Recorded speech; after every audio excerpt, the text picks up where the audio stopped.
Life ಅಂತ ಪ್ರಶ್ನೆ ಬಂದಾಗ ತುಂಬಾ ಜನ ನೋಡ್ತಾ ಇದೆ. 60 ವರ್ಷ ವರ್ಕ್ ಮಾಡಿ ಕೂಡ ಮನೆ ಕಟ್ಟಕ್ಕಾಗಿರಲ್ಲ, ಲೋನಲ್ಲಿ ಕಟ್ತಾ ಇದ್ರು. ಬಟ್ ನಾನು ಅವತ್ತು ಡಿಸಿಷನ್ ತಗೊಂಡೆ 19 ವರ್ಷದಲ್ಲಿ, ನಾನು ಲೈಫಲ್ಲಿ 60 ವರ್ಷ ಆದ್ಮೇಲೆ ಲೋನಲ್ಲಿ ಮನೆ ಕಟ್ಟಬಾರ್ದು ಅಂತ. ನಾನು 60 ವರ್ಷ ಆದ್ಮೇಲೆ ಕಾರ್ ತಗೊಳ್ಬಾರ್ದು ಲೋನಲ್ಲಿ ಅಂತ.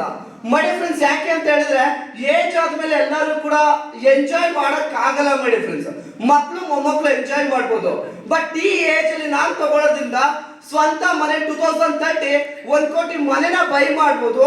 ಜೊತೆಗೆ shortly very soon my friends Tata Tiago ಕಾರ್ನ ಬೈ ಮಾಡ್ತಾ ಇದ್ದೀನಿ ಇವತ್ತು industry through my friends.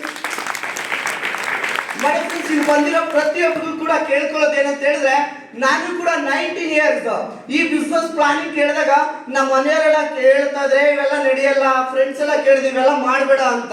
But ಅವ್ರ ಮಾತು ಕೇಳಿದ್ರೆ ಇವತ್ತು ಪರ್ ಮಂತ್ ಇನ್ಕಮ್ 20,000 ಇರ್ತಾ ಇದೆ.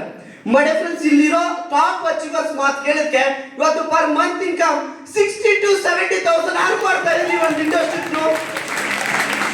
ಮೈ ಫ್ರೆಂಡ್ಸ್, ಹೊರಗಡೆ ತುಂಬಾ ಜನ ಸಾಲ ಮಾಡಿರೋರ್ ಮಾತು ಕೇಳಿದ್ರೆ ಸಾಲಗಾರರಾಗ್ತೀವಿ, ಶ್ರೀಮಂತರ ಮಾತು ಕೇಳಿದ್ರೆ ಶ್ರೀಮಂತರಾಗ್ತೀವಿ. ಹೊರಗಡೆ ಯಾರು ಇಲ್ಲ ಮೈ ಫ್ರೆಂಡ್ಸ್. ಈ ಒಂದು ಇಂಡಸ್ಟ್ರಿ ಇವತ್ತೇ ಗ್ರಾಪ್ ಮಾಡ್ಕೊಳ್ಳಿ. ಲಾಸ್ಟ್ ಪಾಯಿಂಟ್ ಹೇಳೋದಕ್ಕೆ ಇಷ್ಟಪಡ್ತೀನಿ, ನಮ್ಮ ಜೀವನ ಅನ್ನೋ ಬಸ್ ಒಳಗಡೆ ಡ್ರೈವರು ನಾನೇ ಆಗಿರ್ಬೇಕು, ಕಂಡಕ್ಟ್ರು ನಾನೇ ಆಗಿರ್ಬೇಕು, ಪ್ಯಾಸೆಂಜರು ನಾನೇ ಆಗಿರ್ಬೇಕು. ಅವಾಗ ಮಾತ್ರ ನಮ್ಮ ಜೀವನ ಕರೆಕ್ಟ್ ಆಗಿ ಹೋಗುತ್ತೆ. ನಾವ್ ಯಾರಿಗಾದ್ರೂ ಬೇರೆಯವ್ರ ಕೈ ಕೊಟ್ರೆ ಚಾರ್ಮುಡಿ ಘಾಟ್ ಪಕ್ಕ.